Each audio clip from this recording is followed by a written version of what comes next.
నన్ను నీ సిలువ చాటున మరుగు చేసి నీ వాక్య మర్మములను మా అందరికీ తెలియచే ప్రాముఖ్యంగా వినే మనస్సుని మనోనేత్రములను వెలిగించు. అంటే నాయన, గ్రహించు శక్తిని మాకు అనుగ్రహించి ఆత్మీయమైన నీ కాపుదలనిచ్చి రాకడకు భద్రం చేయమని నా ప్రభువైన యేసు క్రీస్తు నామమందు కృతజ్ఞతాస్తుతులతో విజ్ఞాపన సమర్పిస్తున్నాను తండ్రి. ఆమేన్. ఆమేన్. ఆమేన్. ఆమేన్. ఆమేన్.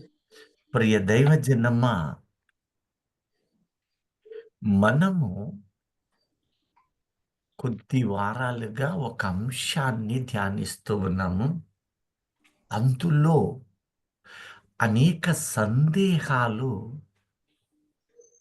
మనలోనికి దేవుడు ఏర్పాటు చేశాడని నేను నమ్ముతున్నా. ధర్మశాస్త్రము మన ప్రారంభము సున్నతి అని ప్రకటించాడు. సున్నతి అనేది బాప్తిస్మముగా ఆత్మరూపములో తెలియచేశాడు. ఆ బాప్తీస క్రమమును జాగ్రత్తగా చూచినప్పుడు మన ఇజ్రాయేలు జనాంగము సున్నతి ఆచారమును కలిగి ఉన్నారని, ఈ సున్నతి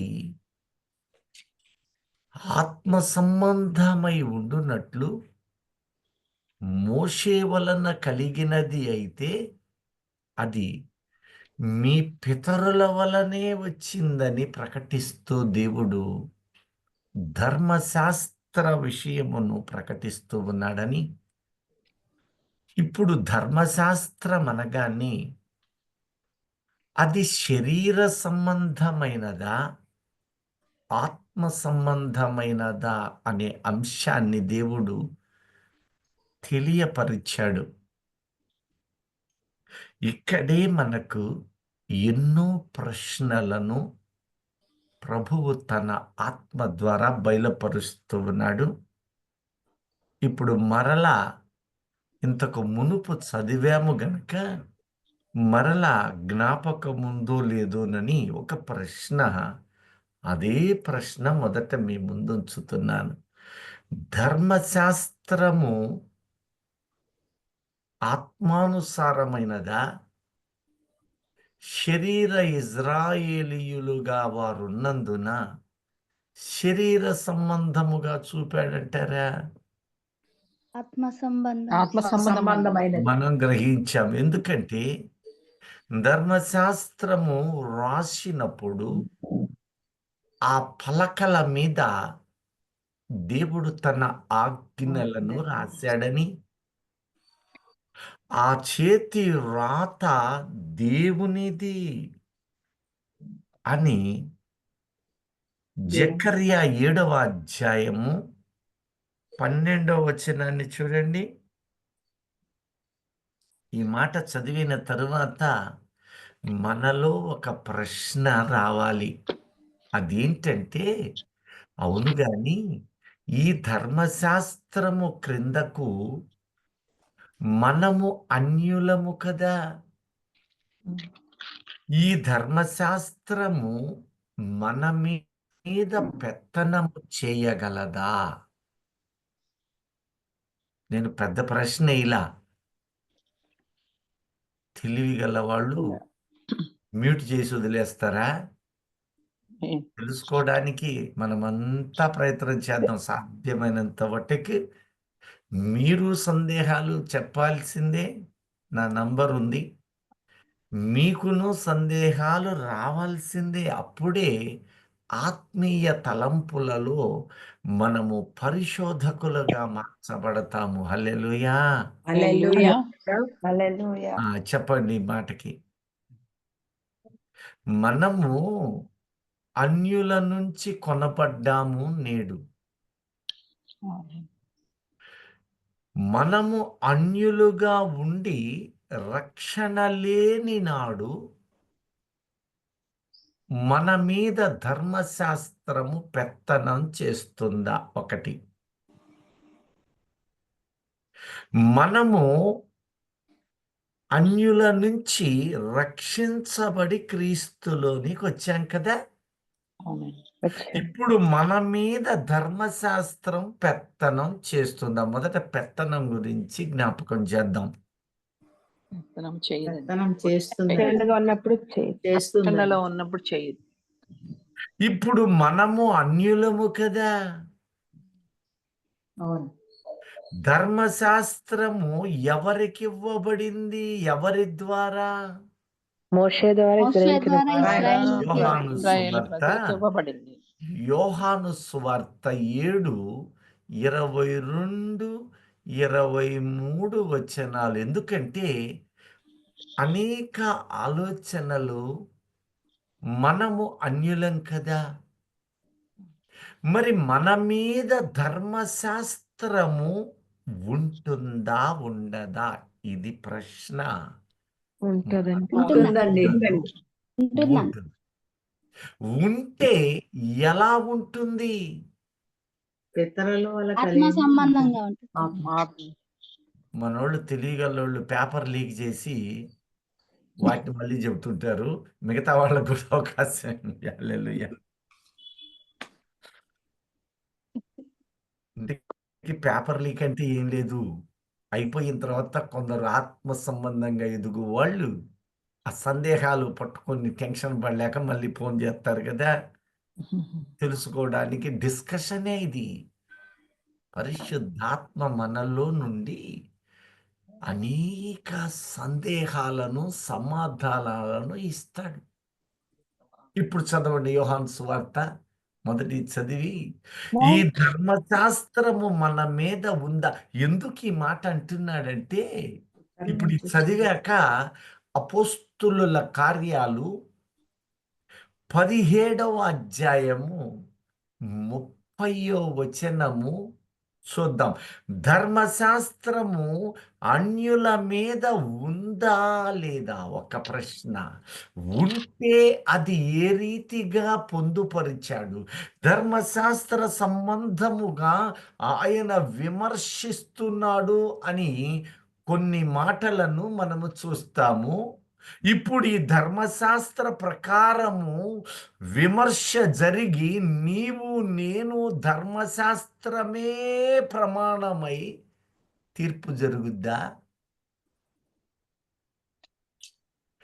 నిన్ను నన్ను నీవు జాగ్రత్తగా చూడండి. ఇప్పుడు మళ్ళా దీంట్లో సందేహాలు కలిగే రకంగా ఆలోచన చేయకుండా నీవిప్పుడు ధర్మశాస్త్రము నుండి కృపలోనికి వచ్చాం మనం. ఎందువల్ల? ఆయన శిలువ మీద రక్తం చెందించారు. రక్తం చేత కడగబడింది. Very good. ఇప్పుడు నీవు కృపలో ఉన్న నీకు ధర్మశాస్త్ర సంబంధమైన విమర్శ లేక తీర్పు జరుగుద్దా జరగదా? జరగదండి. సహజంగా నేను ఒక ప్రశ్న వేశాను అంటే ఆలోచన చేయాల్సింది అని గమనించండి. ఆత్మ సంబంధమైనది. విమర్శ లేక తీర్పు. ఇప్పుడు ఇంకో ప్రశ్న వేస్తాను, దీనికి సంబంధమైంది, బాగా ఆలోచన చేయండి. దేవుడు ధర్మశాస్త్రానుసారంగా శిక్షను విధిస్తాడా? నేడు నేడు అంటే ఇప్పుడు ఒక రోజున విమర్శ జరుగుద్ది కదా, అప్పుడు తీర్పు జరుగుద్ది కదా. సమస్త భూమండలానికి, సమస్త లోకానికి ఒక దినము తీర్పు ఉంటది కదా. ఉంటదండి. ఆ తీర్పు రోజున యేసుక్రీస్తు రక్తములో ముంచబడి లేపబడిన నీవు నేను ఈ ధర్మశాస్త్ర విమర్శకులో ఉంటామా? ఉండమా? ఉంటామండి. ఉంటామండి. ఉంటామండి. కొందరటు కొందరిటు. ఎందుకంటే మనుషులందరికీ మరణము తప్పదు. దేవుడు నరజాతిని ఏం చేయదలిచాడో, ఎలాంటి కృప, ఎలాంటి శిక్ష పెట్టదలిచాడో అనాది కాలం ముందే బయలుపరిచాడు. నేటి దినాలలో పరిశుద్ధాత్ముని ద్వారా తెలుపుతున్నాడు. ఎందుకు ఈ మాట రావాల్సి వస్తుందంటే, అన్యులు స్వాభావికంగా, ఉదాహరణకు మీ ముందుంచి ఇప్పుడు లేఖనాలకి వెళ్తాను. మోషే కాలం ఉంది. ఆ మోషే కాలంలో వారికి ఏమివ్వబడింది? ధర్మశాస్త్రం. Very good. యోహాను సువార్త 7వ అధ్యాయం 22తో పాటు 23 కూడా చూడండి. మోషే మీకు సున్నతి సంస్కారమును నిదానించి, నియమించెను. మోషే మీకు సున్నతి సంస్కారము నియమించెను. ఈ సంస్కారము ఆ, మోషే వలన కలిగినది కాదు, ఆ, పితరుల వలనే కలిగినది. సున్నతి యొద్దకు వచ్చేసరికి ఇది మోషే మీకు ఇచ్చాడు, కానీ ఇది మోషే వల్ల కాదయ్యా, ఇతరుల వల్లనే ఇతరుల వలనే సమస్త ప్రపంచమందున్న విశ్వాసులందరికీ తండ్రిగా ఒక ఆయన్ని పెట్టానయ్యా. అబ్రహాము. ఇది అబ్రహాముది. అయిపోయింది. 23కి రండి. మోషే ధర్మశాస్త్రము మేరకుండానట్లు ఆ, ఒక మనిషికి మోషే మీకిచ్చిన ధర్మశాస్త్రమును మీరకుండునట్లు ఒక మనుషుడు ఒక మనుష్యుడు విశ్రాంతి దినమున దినమున సున్నతి పొందును కదా. అదిగో ఇప్పుడు ఈ సున్నతి అంటూ అది ఎక్కడ పొందుపరిచాడు? దేనిలో? ధర్మశాస్త్రంలో పెట్టాడు. ఈ ధర్మశాస్త్రము మీకిచ్చిన అదే దేవుడు ఈ యొక్క నిబంధనను అబ్రహామునందే ఇచ్చాడు అన్నప్పుడు ఈ సున్నతి మనకు కూడా వర్తించినట్లా లేదా? తెచ్చిందండి. వచ్చిందండి. అయితే ఇక్కడే ఏం చేశాడంటే, వారికి శరీర రీతిగా ఆ నిబంధనను స్థిరపరిచిన వాడు ఆనాడు నేడు నీకు నాకు కూడా అది ఆత్మ సంబంధమైన సున్నతిగా, అదే బాప్తిస్మముగా నియమము పెట్టాడు అని కనపడుతుంది. అర్థమైందన్న వాళ్ళు దేవునికి స్తోత్రం. హల్లెలూయా. హల్లెలూయా. హల్లెలూయా. ఇప్పుడు ధర్మశాస్త్రాన్ని నీవు తీసుకున్నప్పుడు అదే ఆలోచన మరలా చేయాలి.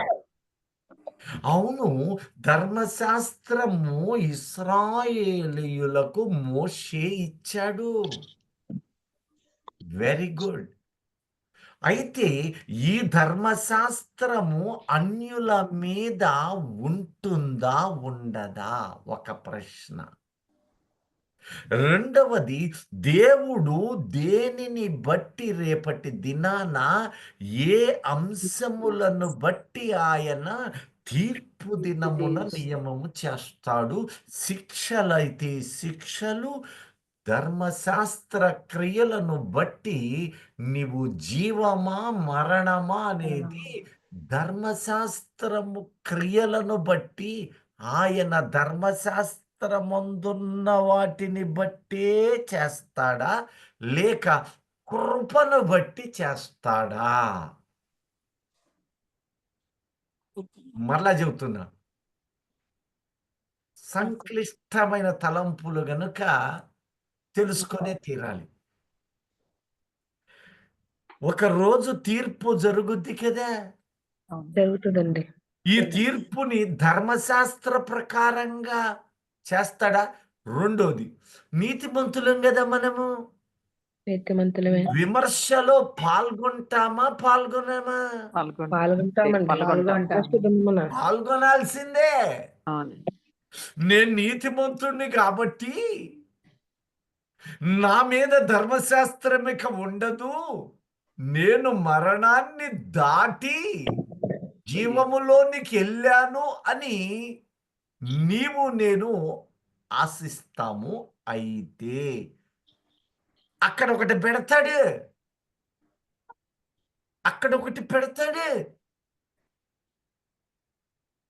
ధర్మశాస్త్రమును అక్కడ పెట్టి, ఈ ధర్మశాస్త్ర క్రియలలో నీవు లేవు గనుక నీవు మరణమును దాటి జీవములోనికి వెళ్ళావు అంటాడు.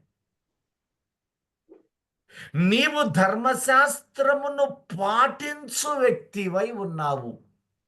2 రకాలుగా ఉన్నది. ఒకటి, శరీర సంబంధులైన ఇజ్రాయేలుకు శరీరానుసారముగా ధర్మశాస్త్రము చూపాడు. నీవు నేను శరీరానుసారము కాదు కనుక మన హృదయము అను పలకల మీద దాన్ని రాశాను అంటూ ఉన్నాడు. అంటే ధర్మశాస్త్రము పోలేదు, ఇద్దరిని ఏకపరిచాడు. రెండిటికి ధర్మశాస్త్రమే ప్రామాణికం.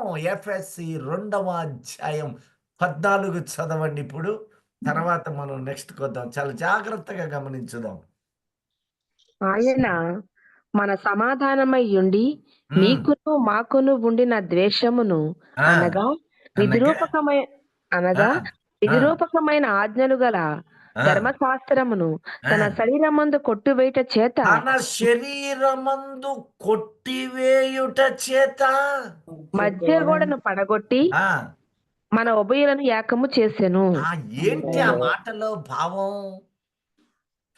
ఈ ధర్మశాస్త్రాన్ని శరీరమందు కొట్టేశాను, మేకుల చేత కొట్టాడు. ఇప్పుడు ఈ ధర్మశాస్త్ర ప్రకారముగా క్రీస్తులోనికి రాలేని వారు శరీర సంబంధులైన ఇశ్రాయేలీయులుగా ఉన్నారు. వీళ్ళింకా ముసుగు వేయబడి ఉన్నారు. వీరు శరీరానుసారముగా ధర్మశాస్త్రమును పాటిస్తున్నారు. వీళ్ళొకరు. ఇప్పుడు నీకు నాకేం చేశాడంటే ఆ ధర్మశాస్త్రాన్ని మేకులతో కొట్టివేశాడు. అంటే ఆ మేకులు గుచ్చుకుని రక్తము చేతింది. ఇప్పుడు ఆ రక్తముతో ఫిక్స్ చేశాడు. రక్తం అంటే ప్రాణం అంటే ఆత్మదేహమై ఉన్నది. అంటే నీ శరీరమునకు విధించాల్సిన శిక్షని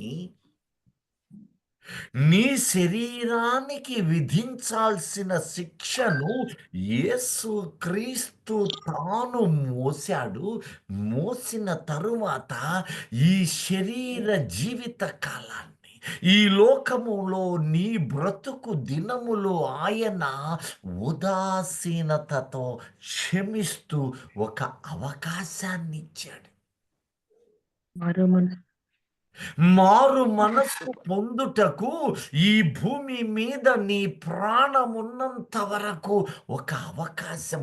మార్చబడు, తిరిగిరా అన్నాడు. నీవు గనక మార్చబడి క్రీస్తు రక్తముతో కడగబడి నీతిమంతునిగా బ్రతికావు అంటే నీ విమర్శ దినమున నీవు ధర్మశాస్త్ర క్రియలను నెరవేర్చిన వాడవు. కాబట్టి నీకు శిక్ష విధించబడదు, నీవు జీవములోనికి వెళతావు.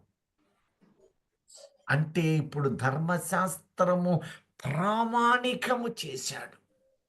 ధర్మశాస్త్రము కొందరికి శరీర రీతిగా పెట్టాడు, కొందరికి కలువరి సిలువతో మేకులతో రక్తతుల్యము చేశాడు. తన శరీరము మీద అన్య జనాంగమునకు దానిని పెత్తనము జరగనివ్వలేదు. ఎప్పటి వరకు?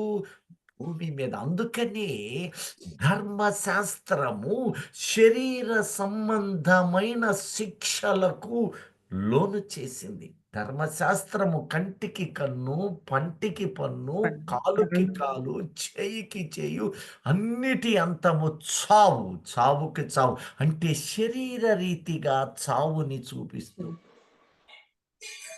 చంపేయి శరీర రీతిగా అని ధర్మశాస్త్రం చెబుతుంటే, నేను ధర్మశాస్త్రము నాకు లేదు, ఎందుకంటే నేను అన్యుడను, అన్యురాలను, నేను క్రీస్తుని ఎరగని వారు. ఇప్పుడు క్రీస్తుని ఎరగని వారు ఏ యొక్క కాలానికి చెందినవారు? అజ్ఞాన కాలములో చెందిన. ఇప్పుడు ఇప్పుడు చదవమ్మా, అపోస్తలులు 17:30. కొన్ని మాటలు చదివాక అప్పుడు మనకి అర్థమవుతుంది. అపోస్తలులు 17:30. ఆ అజ్ఞాన కాలములను దేవుడు చూచి చూడనట్టుగా ఉండెను. Very good. ఒక్క నిమిషం. ఆ అజ్ఞాన కాలమందు దేవుడు వారిని చూచి చూడనట్లు ఉండెను అన్నాడుగా. అవునండి. ఉన్నాడా? లేడా? లేడండి. లేడు. నోవా లేడు. మరి ఉండెననుంది. ఉండెను. ఇప్పుడైతే అందరూ మారు మనసు పొందాలని ఆజ్ఞాపించాడు. మీరు నేను అంటున్నాము, దేవుడి ఈ మాట చెప్పాడు గనుక చూచి చూడనట్లు ఉన్నాడు. అజ్ఞాన కాలం అంటే ఎప్పటి నుంచి అని నీవు చూస్తే ఇక్కడ చాలా జాగ్రత్తగా చూడండి. ఆదాము నుంచి మోషే కాలము వరకు కూడా ధర్మశాస్త్రం అనేది లేని కాలం. ఈ కాలం అంతా మనం ఎలాగో చూడొచ్చు? కాలంగా చూడొచ్చు. ఇప్పుడు చూచి చూడనట్లున్నాడయ్యా అని నీవంటే, నోవహు కాలములో ఎందుకు తీర్పు జరిగింది? ఎందుకు జలప్రళయం వచ్చింది? ఎందుకు సమస్త భూమి మీద ఉన్న ప్రాకు జంతువులను, ఆకాశ పక్షులను, నేల మీద ఉన్న సమస్త జీవము కలిగిన ప్రాణులన్నిటినీ సర్వనాశనం చేయబడి? చెప్పండి. అంటే ఏదో ఒకటక్కడ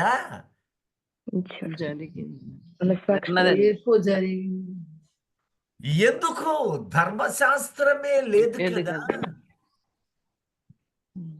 ధర్మశాస్త్రం లేనప్పుడు పాపము ఆరోపించబడదని లేఖనం ఉంది కదా. పాపమే పాపము లేదు అనటం వల్ల ఆరోపించబడనప్పుడు దేనిని బట్టి? ఆజ్ఞలు మీరారు కాబట్టి. ఆజ్ఞలు ఎక్కడ లేవు కదా, అప్పటికి లేదు. మనస్సును బట్టండి. సొదొమొగొమొర్రాతో పాటు ఇంకా 3 పట్టణాలను ఏకరీతిగా తగలబెట్టాడు. ఎందుకు? అప్పుడు కూడా పాతకాలమే. ఆత్మ, కల్మాయిషు, సోయర్ 5 మహాపట్టణాలను కాల్చి బూడిద చేశాడు. దేన్ని బట్టి చేశాడు? ఎందుకు చేయాలి? చెడుతనం భూమి మీద పాపం చేశారు కాబట్టి. అది చెడో మంచో ఎలా తెలిసింది? వారు హృదయ తలంపులను బట్టి. ఈ ధర్మశాస్త్రమును బట్టే కదా. అవును. అంటే మరి ధర్మశాస్త్రం దేనిని బట్టి? అజ్ఞాన కాలం. ఈరోజు కూడా మనము అన్యులము గనక, అన్యునిగా నీ ఉన్నప్పుడు దేవుని ధర్మశాస్త్రము నీ మీద ఉంటుందా ఉండదా అని ఆలోచన చేస్తే, ఒక 14వ శతాబ్దం, 15వ శతాబ్దం బ్రిటిష్ వాళ్ళు రాలేదండి. చాలా మంది అపోహపడతారు. ఈ క్రైస్తవ్యాన్ని మోసకొచ్చింది బ్రిటిష్ వాళ్ళు అనుకొని, అప్పుడు నాకు ధర్మశాస్త్రము లేదు కదా, మన ముత్తాతలు ఆ 15వ శతాబ్దం వాళ్ళు అనుకోండి, 14, 13. ఇప్పుడు వాళ్ళ మీద ధర్మశాస్త్రము కాలములానికి చెందిన వాళ్ళ, అజ్ఞాన కాల సంబంధుల. అజ్ఞాన కాల సంబంధం అజ్ఞానకాల ఉంటుంది. సంబంధం ఎందుకని? వాళ్ళకి తెలియదు కదా. తెలియదండి. మరి తెలియనప్పుడు ఇప్పుడు వాళ్ళ మీద నేరారోపణ ఎట్టుంది? వాళ్ళ క్రియలు బట్టి ఉన్నారు. ఆలోచన చేయండి. ఇప్పుడు వాళ్ళ క్రియలను బట్టి నేరారోపణ చూచి చూడనట్లున్నాను అని ఆయన అంటున్నాడే. మరి చూసి చూడనట్టుండ ఆయన వదిలేయచ్చు కదా. మనస్సాక్షిని పెడతాడు. అంటే వెరీ గుడ్, దేవునికి స్తోత్రం. ధర్మశాస్త్రం ఎక్కడికి వెళ్ళాలా? ఇప్పుడు మీరే చదువుతారు. యేసయ్య ధర్మశాస్త్రమునకు సమాప్తిగా చేశాడా, నెరవేర్చాడా, కొట్టివేశాడా? ఆయన దేహము మీద కొట్టివేశాడు అంటే, తన శరీరము మీద కొట్టివేశాడు అంటే, ఈ శరీర జీవితాన్ని కానుకగా ఇచ్చాడు. నన్ను తెలుసుకో, నన్ను తెలుసుకో, నీ జీవితాన్ని మార్చుకో వెలుగుండగానే. అలా కాకపోతే ఆ ధర్మశాస్త్రము నీ హృదయాంతరంగముల మీద పెట్టాను, దేహము మీద కొట్టివేశాను, దేహము లోపల ఉన్న నవనాడులలో ఉన్న రక్తమునకు ఏర్పాటు చేశాను. రక్తమనగా ప్రాణం, ప్రాణమనగా ఆత్మయై ఉన్నది. నీవు దేహముతో చేసిన ప్రతి దాని క్రియలు నీకు తెలియకనే మోసుకొని వస్తూ ఉన్నావు. నీవు భూమి మీద ఏది విత్తుతూ ఉన్నావు, ఆ పంటను ఆ దినమున, విమర్శ దినమున కోసి తీరుతావు అని గలతీయులకు రాసిన పత్రిక 6వ అధ్యాయము 7వ వచనం ఒక్కసారి చదవండి. నీవి లోకమును నీకు ఒక సాధనాన్ని చేసి ఒక గొప్ప మారు మనస్సుకు అవకాశం ఇవ్వవచ్చింది. కానీ నీవు శరీరానుసారముగా జీవించినట్లయితే ఆనాటి ధర్మశాస్త్రము శరీరమునకు శిక్ష విధించింది. ఇప్పుడు నేను శరీరమందు కొట్టివేశాను, శరీరమునందు కొట్టివేశాను గనుక ఏ శిక్ష నాకు లేదని భ్రమలో నీవుంటే ఆ శిక్షను నేను హృదయమునకు ఇచ్చి ఏర్పాటు చేశాను. అదెక్కడకు పోలేదు, అదెక్కడికి పోలేదని ఆయన ఈ మాటను కూడా పలుకుతున్నాడు. ఇప్పుడు చదువమ్మా. మోసపోకుడి, ఆ, దేవుడు వెక్కిరింపబడడు. ఉమ్, మనుషుడు ఏమి విత్తునో ఆ పంటనే కోయును. ఆ, ఎలాగనగా ఆ, శరీరేచ్ఛను బట్టి విత్తువాడు ఆ, తన శరీరము నుండి క్షయను పంట కోయును. ఆ. విత్తువాడు ఆత్మ నుండి నిత్య జీవమను పంట కోయును. అదిగో, ఈ భూమి మీద నీవు జీవించినప్పుడు నశించిపోయే వాటి మీద మనస్సు పెట్టి శపించబడ్డ అనుభవాలలో ఉంటే ఇదే ధర్మశాస్త్ర ప్రకారముగా నీవు నిందా పాలైపోతావు. ఇదే ఆత్మానుసారిగా బ్రతికి ప్రతి లోపము, అపవిత్రతను దిద్దుకున్న వ్యక్తివైతే అదే విమర్శ రోజు, అదే తీర్పు దినాన నిన్ను ఆయన నా ప్రియ బిడ్డ అని ఆ మరణకరమైన దాని నుంచి నిన్ను జీవములోనికి ఇస్తాను అంటే, నీవు నేను కూర్చొని అయ్యా ధర్మశాస్త్రం ఇక నా మీద పెత్తనము చేయదు, పెత్తనము చేయదు. ఎందుకంటే నీవు కృపలో ఉన్నవాడు. ధర్మశాస్త్రమునకు వేరుగా కృప ఇవ్వబడింది. అంటే క్షమాగుణము, ప్రేమాస్వరూపం. ఆ ప్రేమలో నీవు అతుకబడి ఆయన ఆజ్ఞలను నీవు పాటిస్తూ నీ పొరుగు వాణిని కూడా పాటింపచేయుటకు నీవు ప్రకటించడమే క్రీస్తు ప్రేమ. నిన్ను వలె నీ పొరుగు వారిని ప్రేమించు. నా ప్రేమ నీలో ఉండి నిన్ను మార్చింది.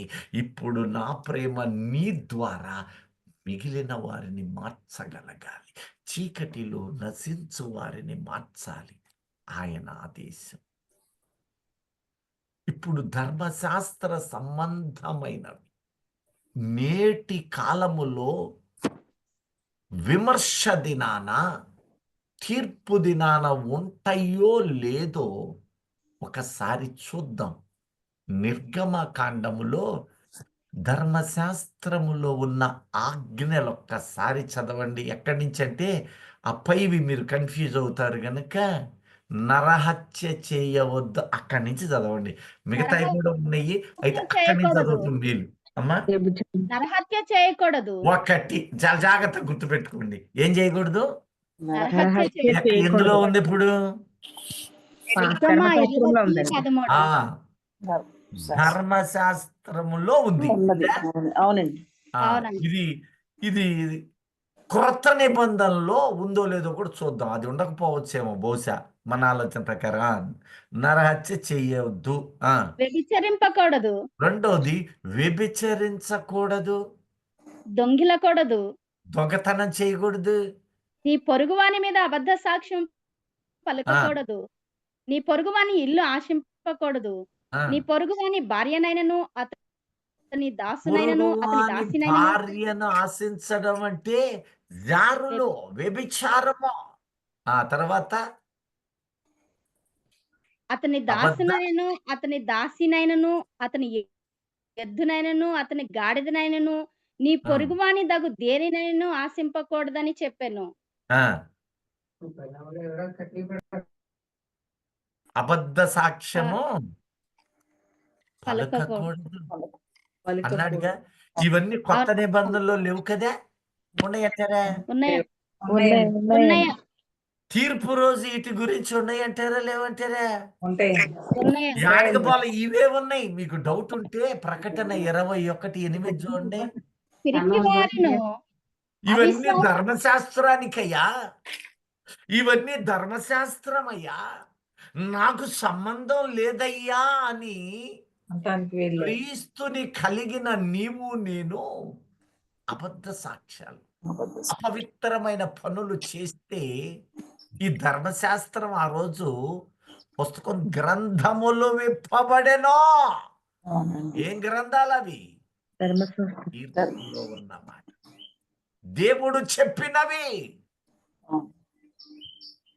ఇప్పుడు ఉండయో లేవో చూద్దాం. ఈ మాటలన్నీ ఉండయో చూద్దాం. పిరికి వారును అది పైన మాటలకి సాదృశ్యాలు, అసహ్యులు అవి వదిలేసేయండి. ఆ తర్వాత నరహంతకులను అద్దుగో, ఇందాక ధర్మశాస్త్రంలో ఏం చెప్పాడు? హత్యలు ఇప్పుడు నేను ధర్మశాస్త్ర సంబంధిని కాను అని నీవు అనుకుంటే యేసయ్య అక్కడ ఆ మాట ఉంచచ్చా? ఉంచకూడదు. చెప్పండి, నాకు తెలియలా. అది తీసేసాను, కొట్టేశాను అంటే పోయిందా? లేదు. ఆడున్న నరహత్యే ఇక్కడ నరహంతకులుగా మారి పదం కొద్దిగా ఎలాబరేట్ చేశాడు. ఏమని? నరహంతకులు. నరహంతకులు నరహత్య చెయ్యొద్దు అన్నాడు. నరహత్య చేసేవాడు. చేశాడుగా, అది ఎక్స్ప్లెయిన్ చేశాడు యేసయ్య. అంటే ఇప్పుడు ధర్మశాస్త్రంలో ఉందంటారా లేదంటారా? ఉన్నదండి. మరి లేదని మొన్న ఎవరో గట్టిగా అనుకున్నాం మనమంతా కదా? ఉందా లేదా? నరహంతకులు, వ్యభిచారులను వ్యభిచారులు, నీ పొరుగు వాని దేనిని ఆశింపకూడదు. వ్యభిచరింపకూడదు. ఆ తర్వాత మాంత్రికులు. మాంత్రికులను మాంత్రికులు. విగ్రహారాధకులు. మాంత్రికులు అంటే ఎవరు? మంత్రాలు చేసేవాడు. అంటే దేని విగ్రహమునైనను చేసుకొనకూడదు. సాగిలపడకూడదు. పూజించేవారు. యెహోవా నామమును వ్యర్థముగా ఉచ్చరించకూడదు. అందులో చాలా నిగూఢతుంది. సరే, నెక్స్ట్. విగ్రహారాధకులు. అబద్ధికులందరూ అదిగో, నాకు సగం మింగి సగం రావద్దు తల్లి. అబద్ధికులందరూ విగ్రహాలు దేనినైనాను, ఏ విగ్రహమునైనాను నీవు చేసి కొనకూడదు. ఆజ్ఞ ధర్మశాస్త్రంలో ఉంది. భూమి ఇక్కడ ఉందా? ఉందండి. అది ఇప్పుడు కొత్త ఏమన్నా రాశాడా లేకపోతే పాతయ్య ఉన్నాయి. ఉండయా లేవా? ఉన్నాయండి. అయ్యయ్యో, ఎంత పొరపాటు. నేను ఇన్నాళ్ళు అవి లేవనుకున్నానే. మనుష్యుడా నీవు చేసింది. ఆ తర్వాత అబద్ధ సాక్ష్యము పలుకోకూడదు. పలకకూడదు. ఇందులో ఉంది ఈ మాట. అబద్ధికులందరూ ఇక్కడ అబద్ధీకులను ఇందాక బిడ్డ చదవటం మర్చిపోయినట్టుంది. ఇప్పుడు అబద్ధికులందరూ అబద్ధ అగ్ని సాక్ష్యము గంధకములు నీ పొరుగువాని మీద పొరుగువాని అబద్ధ మీద. నాకు సాక్ష్యం నేను అబద్ధాలు పలుకుంటేనే. పలకకూడదు. ఒక మనిషి తనకు తాను అబద్ధాలు పలుక్కుంటాడా? సాక్ష్యాలు పలకకూడదు. సాక్షి వేరే దగ్గర అబద్ధం ఎదుటోడి మీదేగా పలికేది అబద్ధం. పొరుగువాని మీదనే పలుకుతాం. అబద్ధ సాక్ష్యాలు పలుకు. ఇప్పుడు ఎక్కడ పెట్టాడు మరణం చూడండి. అబద్ధీకులందరూ అగ్ని అగ్ని గంధకములతో అగ్ని గుండములో గంధకములతో మండు గుండములో పాలు పాలు పొందుదురు. పొందుదురు. ఇది ఇది రెండవ రెండవ మరణం. మరణం. ఇవే ధర్మశాస్త్రములో ఉన్న శిక్షలే ఎక్కడ పెట్టాడా? కొత్త ఏమన్నా పెట్టాడంటారా? అక్కడివే అక్కడిదే ఇక్కడ పెట్టాడు. ఒప్పుకుందామా? ఒప్పుకున్న వాళ్ళు మాత్రం దేవునికి స్తోత్రం. హల్లెలూయా. దేవుడు మరలా చెప్తున్నాడు. ఇప్పుడు జాగ్రత్తగా చూడండి. దేవుడు అజ్ఞాన కాలము ఒక కాలము చూపుతున్నాడు.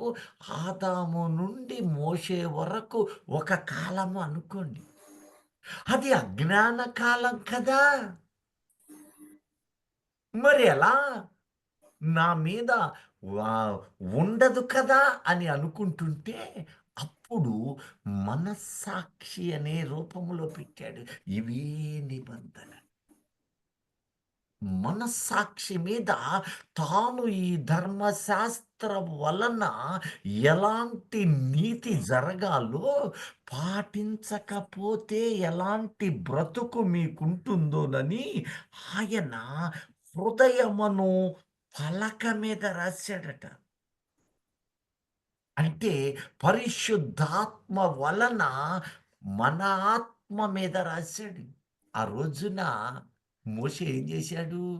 శరీర సంబంధమైన ఒక పలకగా ఆ బండను చెక్కి దేవుడు మొట్టమొదటిసారి ఏం చేశాడు? అతి పలకల మీద వేలితో చేర్చాడు. ఆయనే పలకలను తయారు చేసింది ఎవరు? దేవుడే దేవుడే. పలకలు తయారు చేసింది. దాని మీద చేవ్రాత చేవ్రాత రాసింది దేవుడే. దేవుడండి. దేవుడే యెహోవా. రాశాడండి. కదా. ప్రభువే రాశాడు. తర్వాత ఎందుకని నిర్గమ 31:18 అంటాడు, దేవుని వ్రేలుతో రాశాడు. ఆ పలకలు దేవునివే, రాత రాత దేవుడే. దేవరాత రాత కూడా రాత కూడా దేవుడే. దేవుంది. తర్వాత మన మోషే గారు వారు చేసిన క్రియలను బట్టి ఆవేశానికి లోనయి ఆ పలకలు ఆ పగలగొట్టేసి చేశాడు. పగలగొట్టేసిన పలకల్ని ఇప్పుడు మరలా పలకలనేవి తయారు మోషే చేశాడు. తయారు ఏర్పాటు చేశాడు. మోషే తయారు చేస్తాడు. మోషే చేశాడు. Very good. ఇప్పుడు చేతి వ్రాత మోషే రాశాడా? దేవుడు రాశాడా? దేవుడు రాశాడు. దేవుని చేత రాయబడి దేవుడే పలకలేమో మోషే మోషే రాశాడు. చేశాడు. ఇక్కడ మళ్ళీ మీకు డౌట్ రావాలా? ఆ, అవును, అంత క్షణములోనే ఓ దేవుడే పలక రాశాడు. అంటే పలకొచ్చుదే. ఈ పలక దేవుడు మళ్ళా ఇవ్వచ్చు కదా. ఇవ్వచ్చు, కానీ పగలగొట్టేసి నీవు పలకలు తయారు చెయ్యి. కోపంతో పగలగొట్టారు మీద కాబట్టి చేతి వ్రాత నేనే రాస్తానని ద్వితీయోపదేశ కాండం 10వ అధ్యాయము అవును. 1 నుండి 5 వచనాలు చూడండి. ఇక్కడ వ్యత్యాసం వచ్చింది ఎందుకు? అతను పగలగొట్టేశాడు కాబట్టి దానికి శిక్ష. పగలగొట్టిన దానికి శిక్ష అంటారా? అంతే మరి. నీవు పగలగొట్టే చక్కగా చెప్పారు. మాటలు చెక్కుకున్నాడంట. యెహోవా మునుపటి ఆ వంటి కాలము- రెండు రాత్రి కాలముందు యెహోవా ఆ, మునుపటి ఆ, మునుపటి ఆ కాలం వంటి 2 యెహోవా రాతి పలకలను నీవు చెక్కుకొని మునుపటి వంటి. ఇక్కడ చూడండి, రాతి పలకలో రాతి పలక దేనికి సాదృశ్యము? తర్వాత కాలంలో ధ్యానిద్దాం. కఠిన ఎందుకని మోషే తోటి నేను మొదట నేను నీకు రాసి ఇస్తున్నాను. ఇది దేవుని రాత అంటూ ఉన్నాడు. అది ఆత్మానుసారమైనది అంటున్నాడు. రెండవసారి రాసేటప్పుడు రాతి పలకలు అంటూనే ఏమంటున్నాడో చూడండి. రాతి మునుపటి పలకలను నీవు చెక్కుకొని నీవు కొండ చెక్కు ఎక్కి నా ఎదురుకు రమ్ము. ఓ మనుష్యుడా, నీవు నీ- చెక్కుకొని నీవు చెక్కు. ఎందుకు? ఆ కొండ మీద, ఆ పెద్ద పర్వతాల మీద ఊలెక్కడ దొరికిందో, ఎట్ట పట్టుకున్నాడో మొత్తానికి అక్కడ పట్టుకున్నాడు. ఎందుకు దేవుడు ఈ పని చేశాడు? అందులో ఉన్న నిగూఢ సత్యమేమిటి? ఆలోచన చేయండి. ఈ ప్రశ్న మీ ముందు ఉంచుతున్నాను.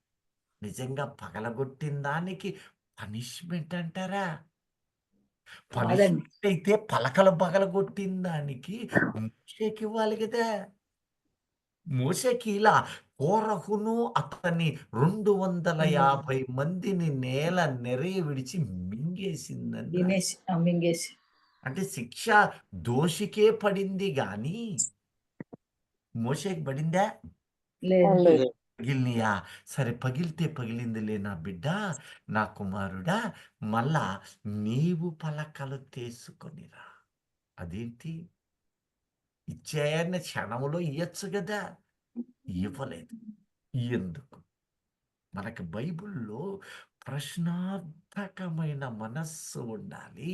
ఉన్నప్పుడు దానికి సమాధానము, సమయము కేటాయించినట్లు దేవుడు మనకి ఏర్పాటు చేస్తున్న సమాధానాలు అయి ఉంటాయి. ఇప్పుడు ఏమంటున్నాడు చూడండి, 1-5. నీవు మందు యెహోవా మునుపటి వాటి వంటి 2 రాతి పలకలను మునుపటి వంటివి, ఆ సైజు, లెంగ్త్, పొడవు అన్నీ. 2 రాతి పలకలను నీవు చెక్కుకొని ఆ కొండ ఎక్కి నా యొద్దకు రమ్ము. కొండ ఎక్కి నా యొద్దకు రమ్ము. ఇప్పుడు రెండోసారి, అబ్బాయి నువ్వు పలకలు పగలగొట్టావు కదా, ఆలోచన చేయండి. మీ ప్రశ్నకు మరొక ప్రశ్న. పగలగొట్టావు కదా, నువ్వే చెక్కకరా. ఇప్పుడు నేను చెబుతాను, దాని మీద రాతపోయింది కదా, నువ్వు రాసుకో అనాలిగా. అది చెప్పినా నీకు చెప్పాలిగా. చెప్పలేదు. ఎందుకు చెప్పలా? ఇక్కడే ఆలోచన చేయండి. ఇప్పుడు ఏమంటున్నాడు? మరియు తీసుకొని రమ్ము, మరియు నీవు ఒక కర్ర మందసమును చేసుకొనవలెను. ఆ నీవు పగలగొట్టిన ఆ మొదటి పలకల మీదనున్న మాటలను ఉమ్, నేను నేను ఈ పలక మీద వ్రాసిన తర్వాత నేనే రాస్తున్నాను.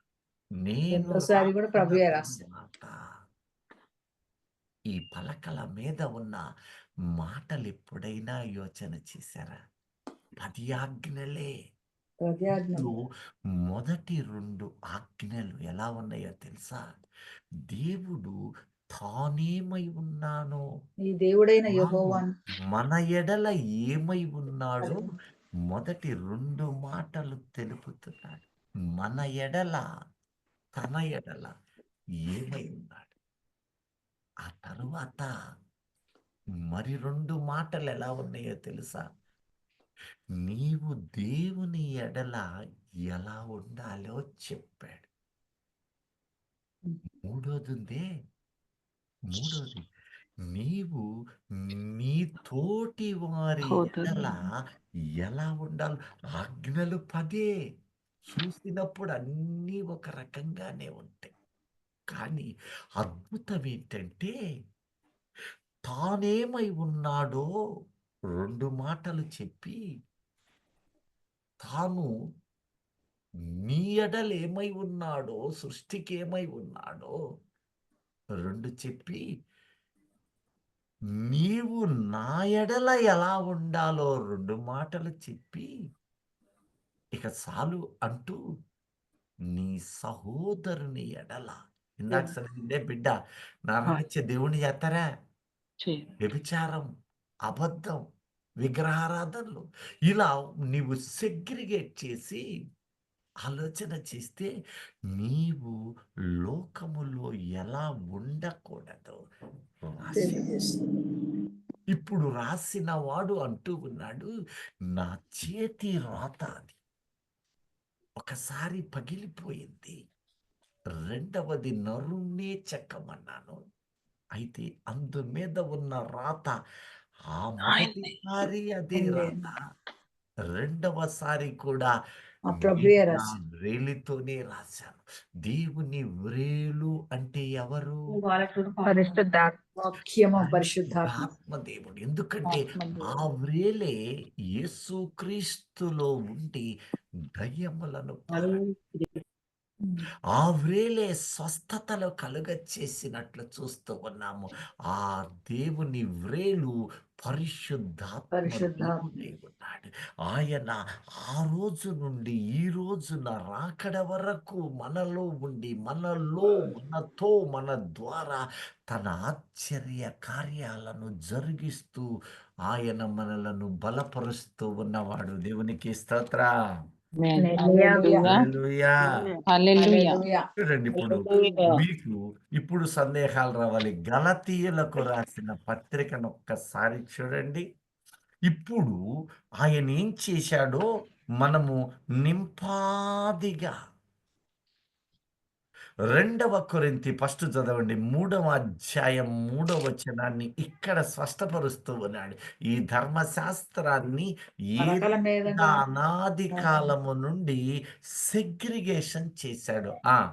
రాతి పలకల మీద గాని ఉమ్, సిరాతో గాని వ్రాయబడక ఉమ్, మెత్త హృదయములు అను పలక మీద ఆ. జీవము గల దేవుని ఆత్మతో మా పరిచర్య మూలముగా రాతి వ్రాయబడి పలకల మీద కానీ సిరాతో సిరాతో కానీ రాయబడక రాయబడక మెత్తని మెత్తని హృదయం హృదయములు అను పలక మీద మెత్తని హృదయములు. దేహం కాదు ఇక్కడ చెబుతుంది ఇప్పుడు మనకి, హృదయం హృదయము. ఈ పలకలు ఎక్కడ పడ్డాయి ఇప్పుడు? హృదయంలో హృదయంలో ఎక్కడ చెక్కాడు? హృదయం హృదయంలో మీదనే చెక్కాడు. చెక్కాడు. పలకలవే, ఆజ్ఞలవే, ఇవి మారలా. ధర్మశాస్త్రమందు ప్రకటించిన అవి నీకొక అవకాశం ఇచ్చాడు. మోషే పగలగొడతాడని ఎరిగినవాడు రాతి పలకల మీద తను రాస్తూ ఉన్నాడు. రాతి హృదయాలైన నీ బ్రతుకు మీద ఏది మంచిది కాదో, ఎలా జీవించకూడదో రాస్తూ ఉన్నాడు. నీవు అంగీకరించే మనస్సు నీకున్నా, అంత ఆత్మానుసారముగానే ఉండరని ఎరిగినవాడు రాతి హృదయాలు నీవు చెక్కుకొనిరా. అది నీ హృదయం. నీ కఠినమైన నీ బ్రతుకును నా చేతి రాతతోటి, నా ఆత్మానుభవముతోటి, నా పరిశుద్ధాత్మను నీలోనికి పంపుతాను. మెత్తని రాతగా మారుస్తాను, నీ మాంసపు గుండెగా మారుస్తున్నాను. నీ రాతి హృదయమును మాంసపు హృదయముగా మారుస్తూ ఉన్నాను. కారణం, రాతి పలక నిన్ను చూపిస్తుంది. రాతి హృదయము నీ జీవితాన్ని చూపిస్తుంది. విననుల్లని హృదయాన్ని చూపిస్తుంది.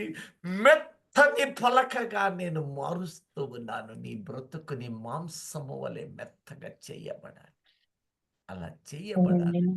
నా చేతి రాత ఉండి తీరాలి. నేను నీ బ్రతుకుని మార్చాలి. నీలో ఉన్న విననొల్లని మనస్సు మారాలి. నీలో ఉన్న కఠినత్వము మారాలి అని ఎరిగిన వాడు ఆ రోజున ఆ పలకను పగిలిన తరువాత నీవు చేసుకుని ఎంతటి కమ్మని జీవితాన్ని నీకు నాకు అందించాడో చూడండి. హల్లెలూయా. హల్లెలూయా. హల్లెలూయా. హల్లెలూయా. ఆ రోజు కూడా ఆ శరీర ధర్మశాస్త్రము మనిషిని చంపివేస్తూ ఉంది, దేహమును చంపుతూ ఉంటే యేసయ్య లోకానికొచ్చి ఆ శిక్షను తాను భరించి ఇప్పుడు నీకు శిక్ష వద్దు, నీకు ఒక ఉన్నత అవకాశం ఇస్తున్నాను.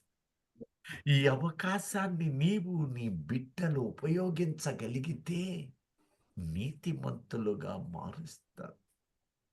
నీతిమంతులుగా మార్చబడ్డ తరువాత ఆ రోజు విమర్శ దినాన గొర్రెలను మేకలను అని వేరుపరుస్తూ, గొర్రెల వంటి అనగా నన్ను పోలి యజమాని అడుగులలో నడిచిన గొర్రె పిల్లలు,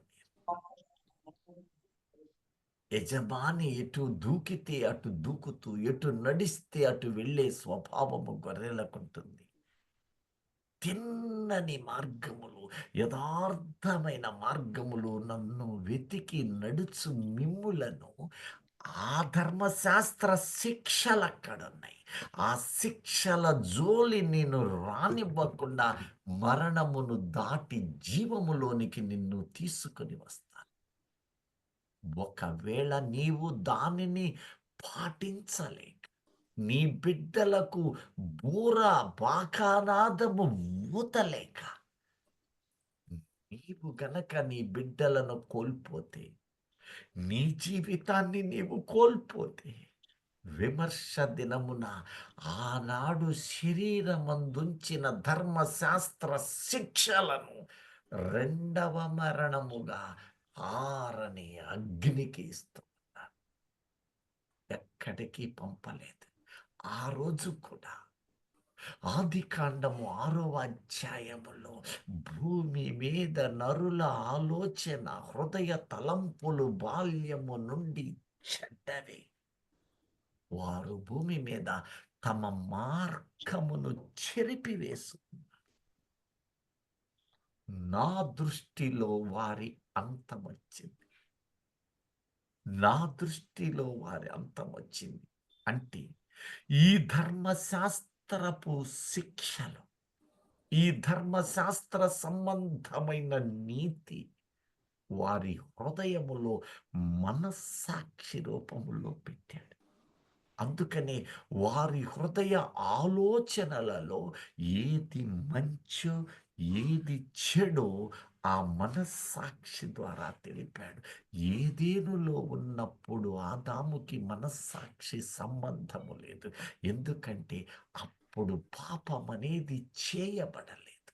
కనుక అతడు పాపముకు లోను కానంత వరకు దేవుని మహిమలోనే ఉన్నాడు. ఈ రోజున నీవు క్రీస్తు రక్తములో కడగబడి ఆ పరిశుద్ధాత్మ అనుభవము, ఆ మహిమానుభవములో నీవు ఉన్నావని గుర్తు తెచ్చుకో. నీ క్రియలు, నీ తలంపులు, నీ బ్రతుకు కడగబడిందని గుర్తు చేసుకో. కడగబడి వెలిగించబడిన నీవు తిరిగి పాపములో పడితే, నీవే అపవిత్రతలో పడితే, నీ బిడ్డలు మార్చబడకపోతే వారు ఈ ధర్మశాస్త్రమందున్న ఈ శిక్షలు భూమి మీద తప్పించుకుంటారు. కారణం ఆయన భూమి మీద పడాల్సిన ఆ శిక్ష తానే భరించాడట.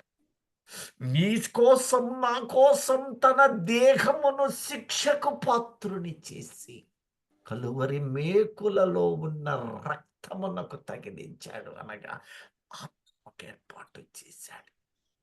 నీకు నాకు హెబ్రీ 9:27 ప్రకారముగా మనుష్యుల దేహమునకు మరణం అనేది ఏర్పాటు చేసిన ఇదే దేవుడు ఆత్మకు మరణమును ఇవ్వకుండా ఆ సమస్తము ఆత్మకే ఏర్పాటు చేశాడు.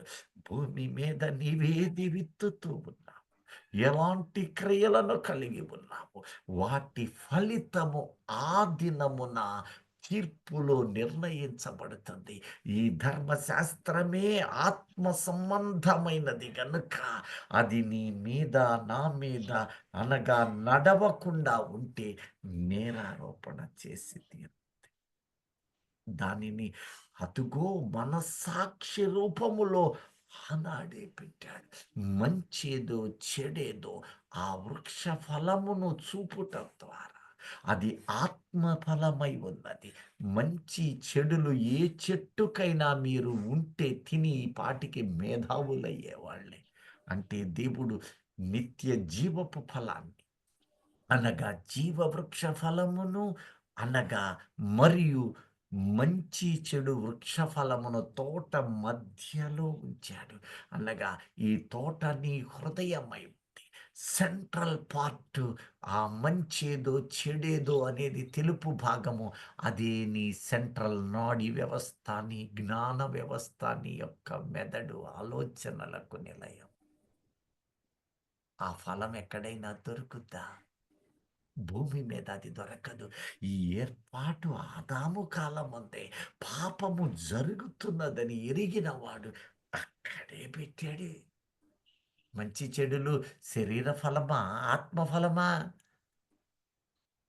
ఆత్మఫలం. శరీర ఫలం అని ఇంతకుముందు అనుకున్నాం. శరీర ఫలం అయితే ఏ వీధిలో పట్టుకోగలరు? మంచి చెడు హృదయ సంబంధమైందా, బాహ్య సంబంధమైందా?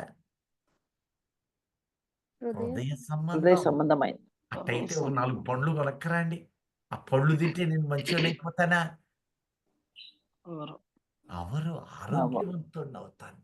అంటే దేవుడు ఆదాము పాపము చేసినప్పుడు విచక్షణ అనేది ధర్మశాస్త్ర క్రియలను ఆత్మరూపములో ఆనాడు పెట్టి రాకడ వరకు కొందరికి హృదయములో ఉంచాడు. మరికొందరు శరీరానుసారముగా పొందుకుంటూ ఉన్నారు. అన్నిటి యొక్క శిక్షను పరమందు తీర్పు దినాన ఆయన సన్నిధిని పెట్టి విమర్శ దినాన వాటిని రుజువులు చూపుతున్నాడు. మన మనస్సాక్షి నేరారోపణ చేస్తుంది. నేరము చేయని వాడవైతే నేరము లేదని చెబుతుందని పౌలు ఆనాడే ప్రకటిస్తూ ఉన్నాడు. ప్రియ దైవ జనమా, మిగిలిన విశేషాలను మరుసటి వారములో మరలా ధ్యానించుకుందాం. దేవుడు అంటూ ఉన్నాడు, ఇవన్నీ నా సిలువ రక్తము ద్వారా నేను కొట్టివేసి నేను భరించి నీకు ఒక ఉన్నత అవకాశం ఇచ్చాను. ఈ ఊపిరుండగా నీవు పాటించి నీతిని అనుసరించి నాలో ఫలించి జీవించి అనేకులను మార్చు హృదయముతో నీ ఉండినట్లయితే ఆ శిక్ష నుంచి నిన్ను దూరం చేస్తున్నాను. ఆ శిక్షా విధి నీకివ్వను. నీవు మరణమును దాటి జీవములోనికి వస్తూ ఉన్నావు.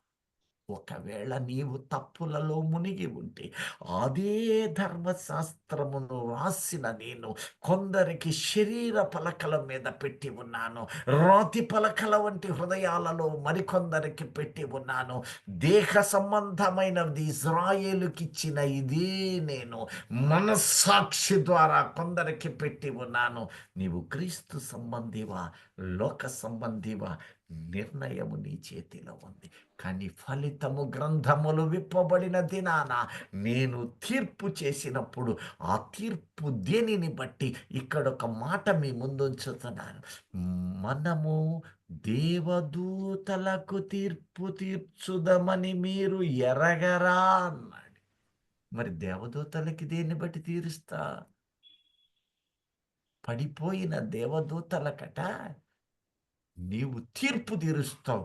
ఏముందని నువ్వు తీరుస్తావు అన్నాడా మాట? ఎలా తీరుస్తారు? దేనిని బట్టి తీరుస్తారు? మనము ఆలోచన చేసి మరింత ముందుకు మనము సాగుదము గాక. దేవుడి మాటలు మన వినికిడిలో దీవించి మనలను సిద్ధపరిచి మన కుటుంబములను బాగు చేసుకుని యేసు క్రీస్తు రక్తములో కడగబడి నిందారహితులమై ఆ మరణతుల్యమైన ఆజ్ఞలను దాటి జీవమును కృపను అనుభవించుదుము గాక. ఆమేన్. ఆమేన్. ఆమేన్. ఆమేన్. ఆమేన్. హల్లెలూయా.